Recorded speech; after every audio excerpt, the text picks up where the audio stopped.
أعوذ بالله من الشيطان الرجيم بسم الله الرحمن الرحيم الحمد لله رب العالمين بارئ الخلائق أجمعين والصلاة والسلام على أشرف الأنبياء والمرسلين سيدنا ونبينا وحبيب قلوبنا وطبيب نفوسنا وشفيع ذنوبنا أبي القاسم محمد اللهم صل على محمد وآل محمد ثم الصلاة والسلام على آل بيته الطيبين الطاهرين المظلومين المنتجبين ولعنة الله على أعدائهم أجمعين من يوم عداوتهم إلى يوم الدين أما بعد فقد قال الله تبارك وتعالى في كتابه بسم الله الرحمن الرحيم إن الذين اتقوا إذا مسهم طائف من الشيطان تذكروا فإذا هم مبصرون صلوات على محمد.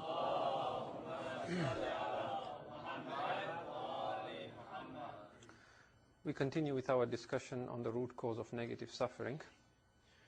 Last night we stopped by saying that emotions are our body's reaction to the thoughts that our minds produce. And we said even though the human body is very intelligent, it is not able to distinguish an event that is happening in our mind versus an actual event that is taking place in the physical realm. And therefore, when we hold on to a make-believe story that we play again and again in our minds, such as a fight that we had with someone many years ago, as far as the human body is concerned, that fight is still ongoing.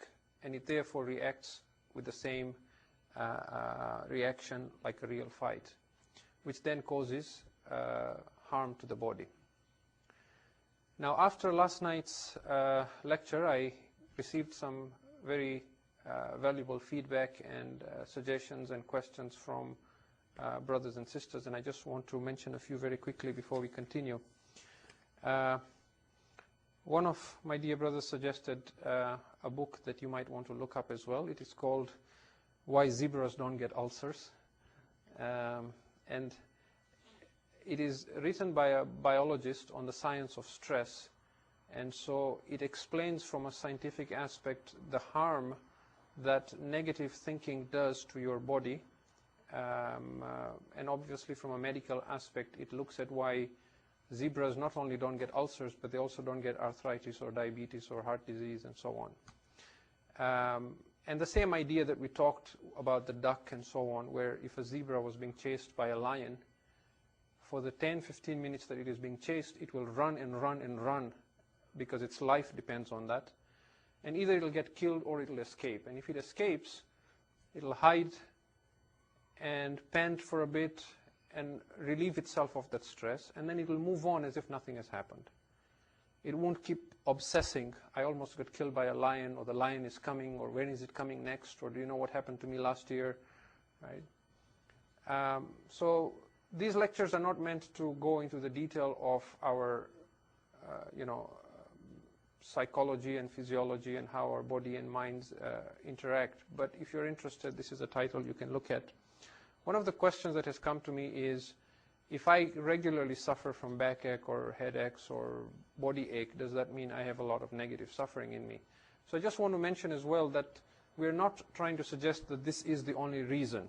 People may have certain ailments that may be genetic, they may be predisposed to it, it may be to do with their diet, it may be a lack of exercise, it may be pollution, the environment, it could be anything. But it is for us to try and see if there is a correlation that during those times of the month when I exhibit negative suffering, is that followed by an exhaustion of the body or certain illnesses within myself? The other request I've had is to talk a little bit about how we should raise children and whether it is possible for a child to be brought up without the illusion of the ego. And also, if that is not possible, what can we do to minimize the influence of this ego on a child, so that when it grows up, it is less attached to these habits that we describe as negative suffering. This is a very relevant and important question but it'll be easier to explain after we have covered some of the material that I'm going to be discussing tonight. So inshallah, I'm going to leave this and talk about it either tomorrow or day after, and suggest a few things, inshallah, that we can do if we are raising children, so that this is not as much an issue for our children as it may have been for us. The third thing that one of my dear brothers as well wanted me to talk a little bit about is how we can correlate some of these things that we're talking about from a psychology point of view with what the Quran and Hadith has to say. You know, if I can quote the dear brother's comments, that in the Western world of science, this idea of psychology and the human ego and so on is relatively new. It's something that's been around for maybe 100, 200 years, maybe a century or two. Prior to that, in the Dark Ages or before that, if anybody had these depression and, you know, these sort of ailments, it would immediately be assumed that he's possessed by the devil, or that, you know, it is something evil or something wrong with him. Whereas in Islam, this idea of ilmun nafs, or studying the human soul and understanding it, goes way back. And if we start looking at hadith, then that means we're looking at 1400 years ago, Islam has talked about this. So we're going to try and use some terminologies commonly. To some degree, this is also an issue in Muslim cultures. I can't speak for cultures in India and Pakistan, in the Middle East and the Arab world, but I can speak for the culture that I come from, like in East Africa. There is a lot of superstition in jinns and shayateen and people being possessed, and, you know, if you see a basket on the road, don't kick it because you will get possessed, and so on and so forth. And if there's marital problems at home, it's assumed that somebody has done something on them and there's some shaitan possessing them, and so on. And as we shall see tonight, in fact, the idea of being possessed by shaitan is real and true, but in some ways we are all possessed, though it be temporary. But going back on the terminologies that Islam uses versus what psychology uses, if you are more comfortable referring to ego as nafs, then I don't see an issue with that. I think you could refer to the ego as nafs. Islam also, in hadith, there is another term that is used, which is ananiya, that sense of I-ness. For example, we have a hadith from the Ahlul Bayt alayhi salam in which they say, ana min adati shaitan. This habit of ana, I, is actually a habit from shaitan. And when you talk about it tonight, you will see how relevant this hadith is. The reason I chose not to use the word nafs and I use the word ego is because we all understand ego as the sense of I-ness. So it's easy for me to simply talk about it as being a self, mind-made self, or an illusion that's projected by the mind. If I use the word nafs, then it opens up a whole discussion that would take a night or two just to talk about, because the ulama have tried to explain that in Islamic terminology, what is the difference between nafs and qalb and ruh and sir, and, you know, so in English then you'd have to distinguish between soul and spirit and being and ego, and it gets very, because there is a bit of an overlap sometimes in Quran and Hadith where the word nafs could refer to different things. You have to get into the context, and then as many of us know, even when we talk of nafs or nufus, then there is nafsul amara and nafsul lawama and nafsul mutma'inna and so on and so forth. Okay, but for the purpose of our discussion, as long as you understand how I have defined ego, if you are comfortable referring to it as nafs, as I use the word ego, and you replace it with nafs, you will see that there is no contradiction, inshallah. So we begin with our discussion for tonight now. If you can recite a salawat ala Muhammad wa ala Muhammad.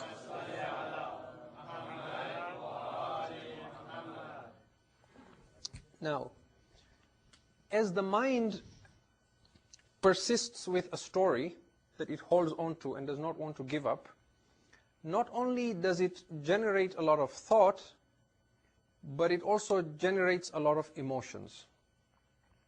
Some psychologists and some new self-help experts, spiritualists, modern-day sages, and so on, are telling us that when these emotions are continuously being exhibited by the body, they come to form a negative energy field. Now, energy from a physicist's point of view it might not be possible to say energy is negative, but what we're trying to say here is there comes to form a certain bundle of emotions that now lives in the human body and feeds on negativity. And it surrounds the person and becomes resident in him. So writers like Eckhart Tolle, for example, they refer to this as the pain body. For my purpose tonight, I will refer to this as the person's personal shaitan. When we look at Islamic ahadith, we are told that when a human being is born, he is assigned 2 angels with him, who are always with him. That the Quran refers to as kiraman katibin, honorable scribes, and they know what you do. Along with that, there is a devil who is part of the host of Iblis himself, and this devil is assigned to that one human being, and his task is to mislead that one person. And that is what I'm referring to by saying the personal shaitan. And this personal shaitan is with the person from the time he is born. So he observes this human being as he grows. What we shall try and prove tonight, which will be a bit of a redefinition to our original theory of how the human ego is formed, is that the mind has a habit of producing thought. And it is shaitan, or this personal shaitan, who plays a role in leading the mind to create this illusion of separateness and this I-ness.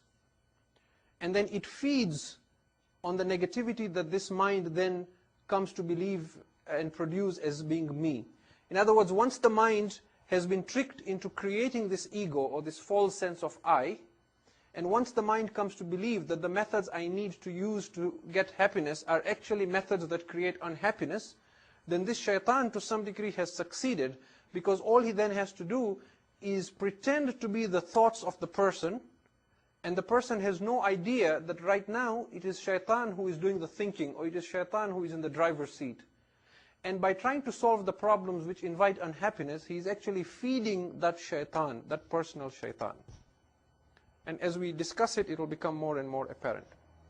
We have one narration, for example, that says that on one occasion, now you may interpret this symbolically if you like, but it may even be literal, that 2 personal shayateen met and had a conversation.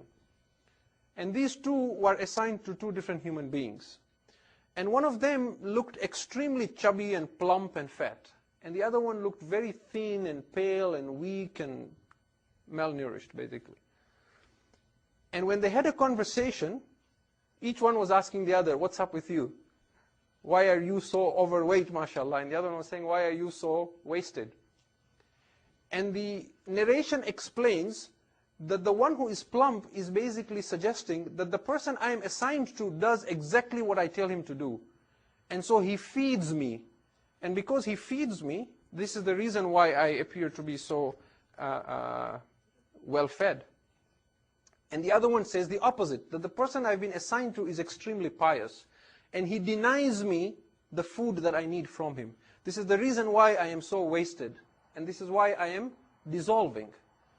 So these kind of narrations seem to fit in very well with this idea that there could be something that resides within a human being and feeds on him and depends on negativity. Should we define shaitan as a creature, or should we define it as a negative energy field or a pain body? Because we may come across modern terminologies like this in psychology and say, well, if we in this day and age talk to people about shaitan, they laugh at us. What should be the modern interpretation of shaitan? I personally don't see a problem as referring to them as a personal shaitan as opposed to a pain body. But both of them can be applicable depending on how you look at it. In other words, what I'm trying to say is a lot of things that we take to be a certain reality as an absolute can actually be both when you shift your perspective. People will ask a question, is the God in Islam a personal God or an impersonal God? And there is huge debates about it. I say both. It depends on your perspective. Is Allah Qahharul Jabbar or is Allah Ghafurur Rahim? He's both, depending on how you look at it, depending on the situation. I could describe Allah to you in very personal terms. his conversations with Musa alayhi salam, his conversation with his prophet, his conversation and that, experience of love with the beloved and so on, and make him very personal. I could describe God as being not the one who loves, but love itself, not the one who knows, but knowledge itself, and describe it in very impersonal terms, and both would be right. You could do the same with a human being. If I talk to a physicist, he tells me, my body is made of molecules, which is made of cells, which is made of atoms, which is made of electrons and protons and neutrons, and they're vibrating at a very high frequency. And he tells me that if my atoms was to stop and stand still, I am 99.99% empty space.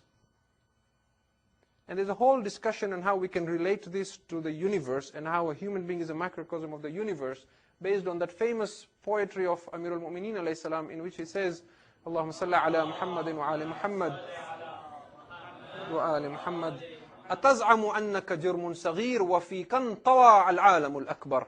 Do you think you are some insignificant life form when within you is the entire universe? Now that is a whole lengthy discussion. I could discuss it from a perspective of saying the plants and the animals you eat come from the earth, which has minerals, and the earth was forged from the stars, from the Big Bang, and therefore within you are particles of the universe and the stars, and therefore that explains the influence of the stars and how every atom and every cell and every mineral in your body is pointing towards the same source that the stars are pointing, from which it originates, which is Allah subhanahu wa ta'ala. And that can be a whole discussion. So I could look at a human being in many, many different ways. You could look at me as being a solid human being who is a creature, but you could close your eyes and look at me and see me perhaps as just a bunch of atoms vibrating at a certain frequency. Which is true? Maybe both. It's just a perspective. In the same way, if you are comfortable seeing shaitan as a negative energy field that lives on negativity and feeds on unhappiness and pain and suffering, and a creature that needs unhappiness and it gives it pleasure, then that is fine.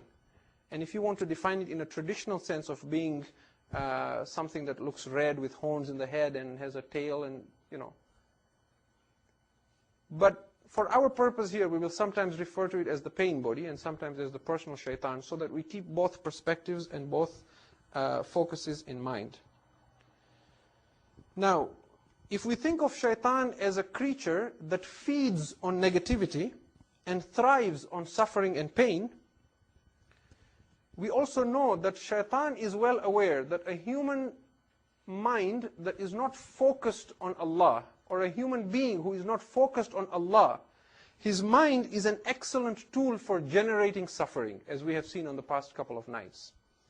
And so, the human body becomes a perfect place to reside where there is a constant supply of food, as long as it can convince the mind to continue generating food for itself. All it wants is negativity, because that is what it feeds on. That is what it is, a creature that feeds on pain and suffering.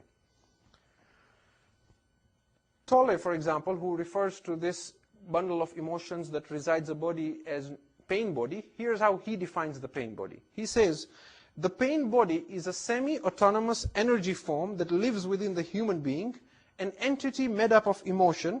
It has its own primitive intelligence, not unlike a cunning animal, and its intelligence is primarily directed at survival. What he fails to tell us, though, is that how did a bundle of emotions come to gain this intelligence of a cunning animal whose primarily focus is on survival? This is where Islam explains it. The idea of a personal shaitan seems to make more sense than the idea of just a pain body.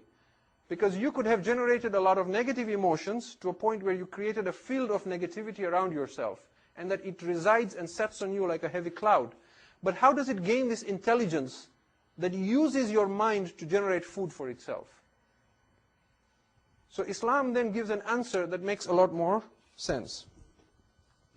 And it may be shocking to us the first time we realize that we can actually be possessed by a creature that resides in us and seeks unhappiness and uses us to feed and acquire that unhappiness.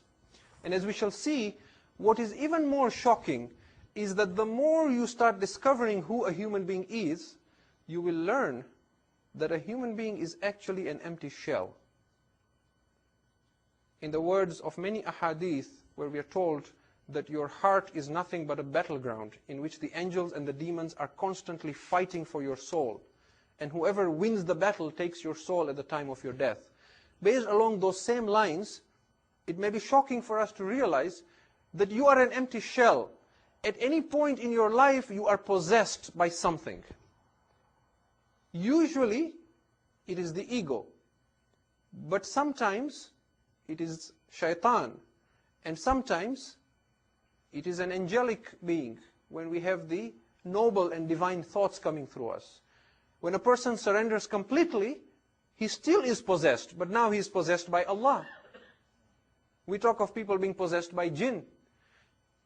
The more you discover this, you realize that at any point in time, you are an empty shell that is always being possessed by something or the other. And so we learn that shaitan, from the time of our infancy, in the series of the end of negative suffering, we said as a child experiences conflict, it begins to identify a sense of separateness. But we begin to see that this shaitan plays a crucial role in that development and that suggestion to the human mind of it being a separate being that is completely disconnected from the rest of Allah's creation. And that it needs these and these methods to solve problems and to be happy, which in fact is what shaitan needs, not what the human needs. So the mind is generating thought, and with the help from shaitan, it creates and projects this idea of a self, of a nafs or an ego, which it thinks to be a separate being.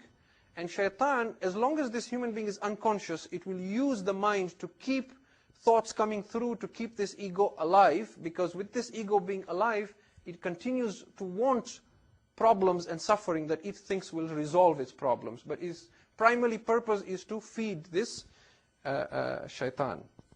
And so when a person is obsessed with the voice in his head and is constantly complaining and criticizing and depressed and blaming and accusing and worrying about the future or obsessed about the past, it comes to believe totally in its thoughts and thinks it is the voice in the head. And when it is exhibiting this, it is not that it can't stop, but rather it is that it does not want to stop. When a person, for example, is displaying a lot of rage or anger at another person, it isn't that he can't stop, it is he does not want to stop, because the real person is unconscious. And now, there is this personal shaitan in the driver's seat, and he is feeding. And as long as he wishes to feed and finds that unhappiness pleasurable, it will keep pretending to be the person, and then a loop is created, where the mind continues producing thoughts, which create unhappiness, and shaitan keeps sending back emotions and thoughts, which again produce more thoughts. Now, once this shaitan is fed, it may appear to be dormant for a little while. But what it leaves behind is a depleted organism, and a body that is susceptible to illnesses. If all this sounds to you like some sort of a psychic parasite, then that's exactly what I'm trying to suggest. Shaitan is a psychic parasite. What is a parasite? A parasite is a creature that is alien to your body, that lives inside your body, and feeds on what you eat. As you eat food, it eats from the food you provide. It's alien from your body. It may be a bug or something, but it is feeding from what you provided. That's what we mean by a parasite. And so shaitan is that form of a psychic parasite that feeds on unhappiness and suffering and pain. And it takes over a person who is unconscious, and then feeds on the suffering that its mind produces. It uses the mind as a tool to generate that unhappiness. If it finds people around whose buttons, so to speak, it can push, then that is perfect. Because that is easier than trying to create its own suffering in the thought. And so what shaitan loves most are the close family members for whom it is easier to draw a negative reaction. And that is why you will find a lot of conflict within those who are closest to us. Why is it that people get along better with their friends and not with their parents and their children? And so, we want to look at some examples to see the typical kind of conflict we might see in a relationship. Let us take the example of a husband and a wife. People say when you marry someone, you marry the whole family. I have news for you. Not only do you marry your wife's or husband's family, you marry their shaitan as well. Your shaitan marries their shaitan. And they get together now, and there is a marriage of convenience. Sometimes a fight happens, and the husband or wife sees there is a complete change in the personality of the person. And I'll read for you a passage that is written by a psychologist. And this may be an extreme form, but people may be able to relate to parts of it. Let us take an example first of a relationship where the woman is extremely negative and extremely unconscious. One fine day, she is upset. Her voice becomes harsh or shrill, and she accuses you, blames you, or shouts at you, most likely over a very trivial matter. And you might be surprised, this is so trivial, why is she shouting and screaming? Or she becomes completely withdrawn and silent. We will give an example of a man as well. What's wrong, you ask? Nothing is wrong, she says. But the intense hostility that you sense emanating from her tells you everything is wrong. When you look into her eyes, there is no light in them anymore. It is like a heavy veil has descended on them. And the person that you knew and you love, and through whom light shone, is now completely obscure. It is as if a complete stranger seems to be looking back at you now. And in her eyes, there is hatred, hostility, bitterness, and anger. When she speaks to you, it is not as if your spouse is speaking to you, but this pain body or this shaitan is speaking to you. Whatever she says is very trivial, but it is that shaitan's distorted version of reality, filled with anger, fear, hostility, with a desire to inflict or to receive pain. At this point, you might wonder, is this your spouse's real face that you had never seen before? And whether you made a dreadful mistake in marrying this person. It is, of course, not the real face of the person you married. It is just that this pain body or this shaitan has temporarily taken possession of them.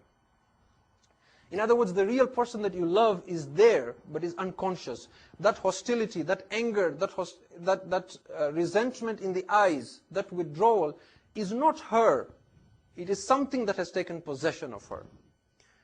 And we realize this at a subliminal level because later on, when that phase passes away, she might apologize to you. And what will she say to you? She will say, I am sorry, I don't know what overcame me. Or I don't know what possessed me. Which is an admittance of being possessed by something. And when she apologizes to you, she means it. Except that the person who is apologizing is not the person who was displaying the hostility. And therefore, unless she learns to become conscious and aware that she was possessed, you can be sure it will happen again, again, and again. Now let's look at the opposite. Because men are physically stronger and tend to be less expressive or articulate in expressing their emotions, they tend to let out their frustrations physically as opposed to verbally. So a man has had a bad day at work, and the shaitan knows this person is now unconscious because he is filled with frustration and anger and so on. And now he's ready to feed and use this unconscious human being. He walks into the house, now he is looking for something small to trigger this shaitan, although he is unaware of it. Something very trivial. Maybe the food is too cold, or the food is too hot, or there's not enough salt, or it's not ready, or the children are screaming, or they're not being put to bed, or whatever it is. Suddenly there is rage. There is an exchange of words. There is anger. And he might resort to violence. At an extreme form, he might lift his hand. He might slap his wife. He might punch her. He might kick her. Cases of where he might take her head and bash it on the wall. He'll remove his belt. He'll whip his children. He'll take furniture, he'll break it, he'll throw it on the wall. Who is doing this? He is totally unconscious. And we don't have, alhamdulillah, a lot of cases of people in our community who consume alcohol. But in case the man came back drunk, then it is even worse, because he is even more unconscious. And he will exhibit this even more. And then, when the anger subsides, and that shaitan has fed, and there is some awareness and some consciousness that returns, there is a shift. Now he might cry, he might apologize, he might kiss his wife's hands, he might hug his children, and he will say the same thing. I'm really sorry, I don't know what happened, I don't know what possessed me, I don't know what overcame me. In other words, there is an admittance that I was not there, there was something else that had taken my place. And he means it when he says he's sorry. Except that the person apologizing is not the person who was breaking the furniture and beating you. So you can be sure, unless he realizes this, it will happen again and again and again. Okay. Before we go on, we should mention here, that does not mean that we are not responsible for our actions. We cannot say that, well, I didn't do it, the devil did it. And during the question-answer session we had, we hinted at this. That if you have an animal, like a dog, you keep it on a leash. If you don't, and it goes wild, and it hurts another person, we cannot blame the dog. We blame you. You are responsible. In the same way, we are responsible for letting our minds be possessed, whether it is by the ego, or whether it is by shaitan, or whatever it is. Okay? And so this shaitan lives and is constantly on the watch for any opportunity to feed. It is like if you have had a cat. If you have lived with a cat, you know that even when a cat appears to be asleep, it is never really asleep. As soon as there is a little bit of a noise, you will see its eyes will open a little bit and its ears will turn towards that direction. So shaitan is like that. It waits. As soon as it sees you are unconscious and it finds somebody who can react, it will use that person to feed. And this causes a lot of conflict and a lot of drama in our lives. And as we have said in the past, there is a difference between acting and reacting. If you react, even if you don't react outwardly, but you hold resentment and hatred for this spouse or for this person in your heart, then you continue to feed the other person's shaitan or ego or whatever you want to see it as. By staying present, by having love and forgiveness in your heart and realizing that this resentment or this hostility that I'm sensing from my spouse, it is not the real person. The real person is unconscious. You can stand present, and that shaitan realizes that there is no food here. And that is why, as I mentioned to some of you, I think at the question-answer session, that it is very difficult to live with an enlightened person. Because if you are unenlightened, this ego that wants to feed, or the shaitan that is feeding itself through the ego, it will not find any food there. And there will only be two choices if you are not as enlightened as the person you're living with. Either you will have to grow spiritually, or you will leave the person and walk away. Again, this does not mean that we do not act. If a person is being violent, even if it is our spouse, we need to stop them. We need to protect ourselves. If it means moving away temporarily, then we need to do so. But holding resentment or hatred in the heart will not solve the problem. And this again drives the point home to say that we are really just empty shells. And the more unconscious we are, the more there is the chance that we are possessed. So shaitan then knows man's weakness and his natural disposition towards generating thought. And he has succeeded in projecting this false idea of a separateness, of an I-ness, that believes it will only get happiness by using certain techniques, which are the techniques that create unhappiness. And once he has convinced this human being of this, all he has to do now is penetrate the thought of this person and pretend to be the thought. And as long as shaitan keeps a low profile and pretends to be the thoughts in your head, you will never know, unless you are aware and you are watching your mind and you realize this thought is from shaitan, you will not know that this is from shaitan. You will come to believe this is me. and these are my thoughts. And so everyone does get possessed by their personal shaitan at some point, unless they learn to be aware. And so what we would like to do is just quote a few ayats of Quran to prove this point, that shaitan, when he interferes with a human being, he interferes at the level of thought. If you can recite a salawat ala Muhammad wa ali Muhammad. In one ayat of Quran we are told, إِنَّهُ يَرَاكُمْ هُوَ وَقَبِيلُهُ مِنْ حَيْثُ لَا تَرَوْنَهُمْ. This shaitan, this Iblis, he and his army, they see you from a place that you do not see them. So we understand from this that they are very subtle beings, and that they are not beings that we will see physically. And then in Surah Al-An'am we are told, وَإِنَّ الشَّيَاطِينَ لَيُوحُونَ إِلَىٰ أَوْلِيَائِهِمْ. That these shayateen, they whisper, they inspire. Just like you have wahi that comes down to a prophet, in the same way these shayateen, they suggest to their friends. And this idea again of suggesting or whispering is again driven to this idea that it is thought. And the ayat of Quran that we recite at the start of all our lectures, إِنَّ الَّذِينَ اتَّقَوْا, those who are God conscious, those who are Allah conscious, those who are aware and present and alert, إِذَا مَسَّهُمْ طَائِفٌ مِّنَ الشَّيْطَانِ, when they are visited by a thought from shaitan, تَذَكَّرُوا, they immediately realize that. They bring Allah's remembrance to mind. Because they're alert, they realize this sinful thought is from shaitan.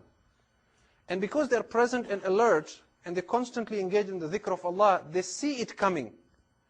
فَإِذَا هُمْ مُبْصِرُونَ, and then lo and behold, they begin to see correctly.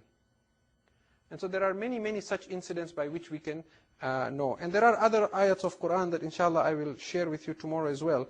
I want to end with just one incident and then stop there for tonight and then continue on the subject tomorrow. Allama Dastaghaib has a book called Isti'adha, which is just on seeking refuge with Allah from shaitan. Isti'adha is to say, A'udhu billahi minash shaitanir rajim. And he has many beautiful narrations and incidents and anecdotes in this book in which he talks about shaitan and how shaitan comes to a man. And I just want to share a few anecdotes today and tomorrow to drive this point home, that shaitan does not force you to do anything. He merely suggests. And when he comes to you like your own thoughts, so that you don't realize that this is from shaitan. In the Shia world, we have had a great, great alim called Sheikh Murtaza Ansari. And some of the books that he wrote are used at the highest levels in hawzas before a person becomes a mujtahid. He has to study the books of Sheikh Murtaza Ansari in fiqh and usul and so on. And during his time, when he was the marja of the world, we are told one night, he was a very poor man, but he had a tremendous amount of khums money that used to come to him. His wife was expecting a child, and he did not have enough money to go and get some provisions for her, some food and some necessities for her. And he was concerned that she's going to give birth to a child, and he does not even have money to provide for her. And he was the greatest, like the leader of the Shias in the world at that time. And a thought comes to his mind, why do you not borrow some money from the khums? So he goes towards the khums money, and then he says, no, I cannot even borrow it. This is not mine. Then he waits and he tries to look for money. He doesn't find. The second time a thought comes to his mind, and again he goes towards it, and again he stops. The third time a thought comes to his mind, and again he resists it. He finally goes out and he basically sorts the issue out without touching that money. That night, a man in the same city, in his dream, he sees Iblis. He sees shaitan.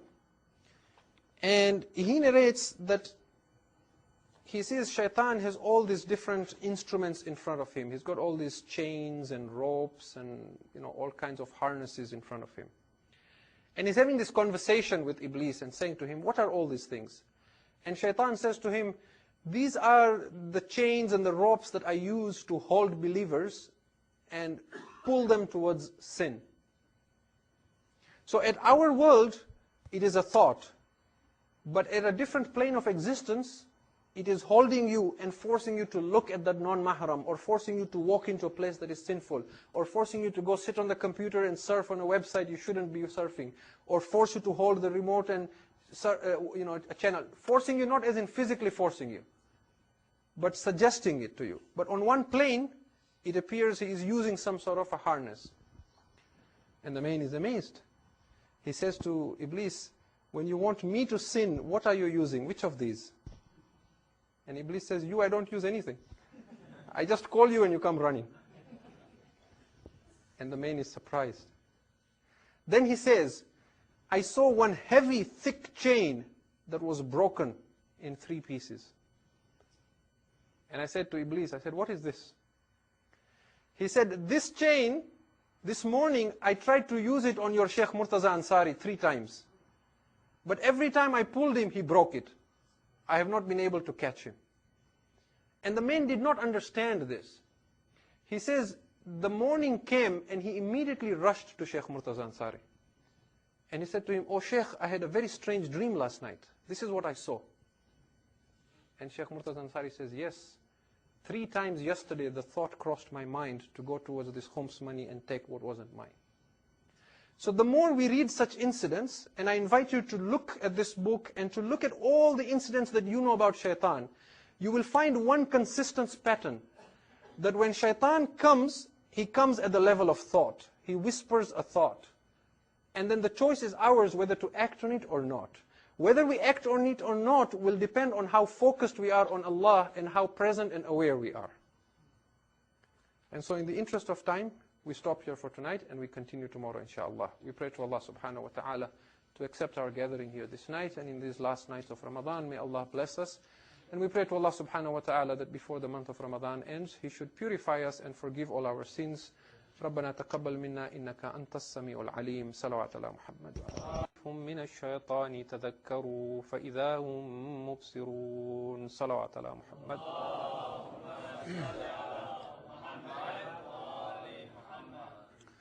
We continue with our discussion on the root cause of negative suffering. Last night we stopped by saying that emotions are our body's reaction to the thoughts that our minds produce. And we said even though the human body is very intelligent, it is not able to distinguish an event that is happening in our mind versus an actual event that is taking place in the physical realm. And therefore, when we hold on to a make-believe story that we play again and again in our minds, such as a fight that we had with someone many years ago, as far as the human body is concerned, that fight is still ongoing, and it therefore reacts with the same reaction like a real. أعوذ بالله من الشيطان الرجيم بسم الله الرحمن الرحيم الحمد لله رب العالمين بارئ الخلائق أجمعين والصلاة والسلام على أشرف الأنبياء والمرسلين سيدنا ونبينا وحبيب قلوبنا وطبيب نفوسنا وشفيع ذنوبنا أبي القاسم محمد اللهم صل على محمد وآل محمد ثم الصلاة والسلام على آل بيته الطيبين الطاهرين المظلومين المنتجبين ولعنة الله على أعدائهم أجمعين من يوم عداوتهم إلى يوم الدين أما بعد فقد قال الله تبارك وتعالى في كتابه بسم الله الرحمن الرحيم إن الذين اتقوا إذا مسهم طائر being chased by a lion. For the 10-15 minutes that it is being chased, it will run and run and run because its life depends on that.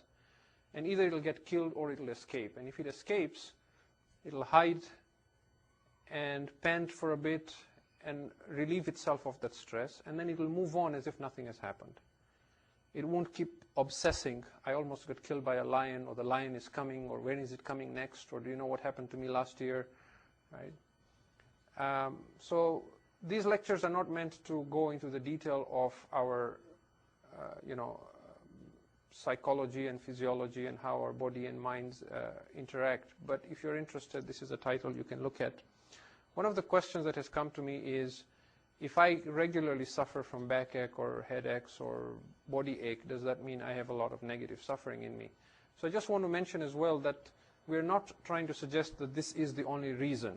People may have certain fight, which then causes harm to the body. Now, after last night's lecture, I received some very valuable feedback and suggestions and questions from brothers and sisters, and I just want to mention a few very quickly before we continue. One of my dear brothers suggested a book that you might want to look up as well. It is called Why Zebras Don't Get Ulcers. And it is written by a biologist on the science of stress. And so it explains from a scientific aspect the harm that negative thinking does to your body.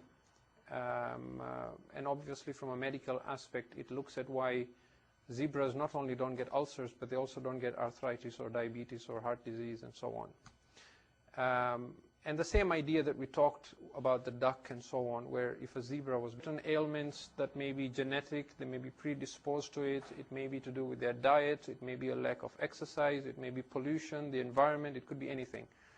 But it is for us to try and see if there is a correlation that during those times of the month when I exhibit negative suffering, is that followed by an exhaustion of the body or certain illnesses within myself.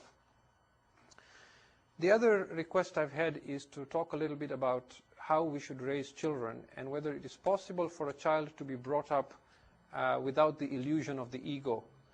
And also, if that is not possible, what can we do to minimize the influence of this ego on a child, so that when it grows up, it is less attached to these habits that we describe as negative suffering.